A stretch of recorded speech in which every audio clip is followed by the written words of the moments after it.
Found a nice piece of fatwood right on the edge of my packed snowshoe trail. It's all set up. When I step off this, I'm going to sink. But I don't know if you can see it there. The light's from the other direction, but this pine stump split off. Beautiful piece of fatwood down in there. I think I'll try to harvest that.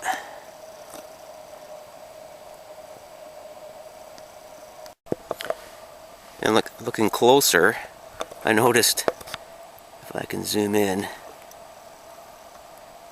see that guy right there? Looks like a creepy crawly ice monster, but I think that's a dragonfly nymph case left over from the summer.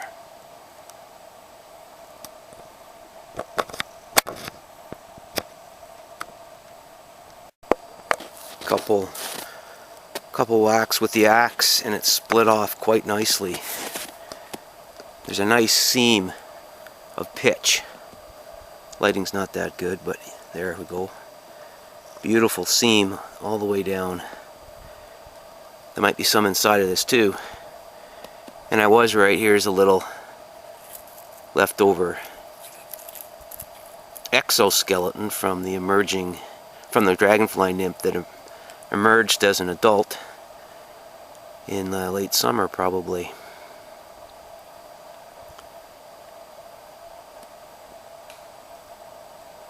Love this fatwood. A few shavings of that. Takes a spark from a ferro rod. Really nice. I'm splitting this piece I got off the stump to process some strips of fatwood. And I split it open, and look what I found. The camera won't focus too close in, but there's a beetle larvae right there. And these are the galleries with sawdust in them. And that there is woodpecker food in the winter. It was -30 this morning, and there was a woodpecker out just by my camp, pecking away, smashing his head into trees at -30. Unbelievable.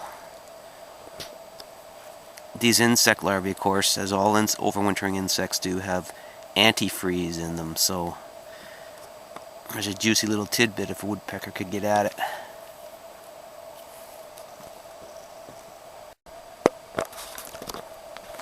Well, I processed that big snag and got a nice assortment of pieces out of it. Some of it's right in between the bark and the wood. So it might be a bit flaky and crumbly when I use it to make shavings, but you take what you can get. Some of it's just a very thin covering. There's the wood in the back that doesn't have it. Some of it's impregnated into it. Not on that side, but on this side. I should be able to get some resin scrapings off of that. Did a lot of the splitting with my Fallkniven F1, which I really like. But one of the things I really like that a lot of knives don't have is this pommel at the end here.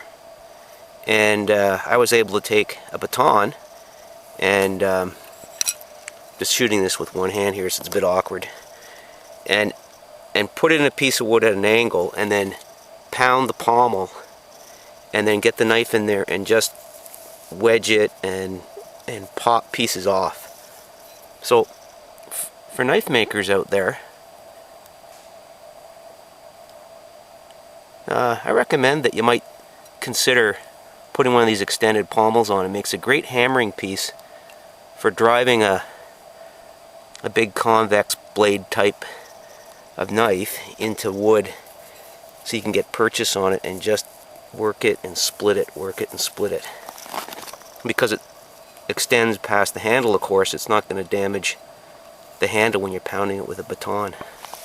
Now another thing I learned was I started snapping these pieces over my knee to shorten them, which is going to be awkward for packing in a fire kit and stuff. And then I got smart and I started batoning using a wood anvil piece and a baton, and with my F1 baton cut them nice and square, which was a lot smarter. And lesson learned. The F1 is an awesomely rugged knife.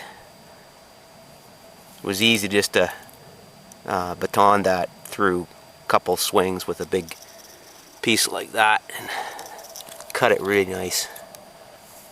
So, got myself a stash of Fatwood. Gonna process that more and work it into a special fire kit.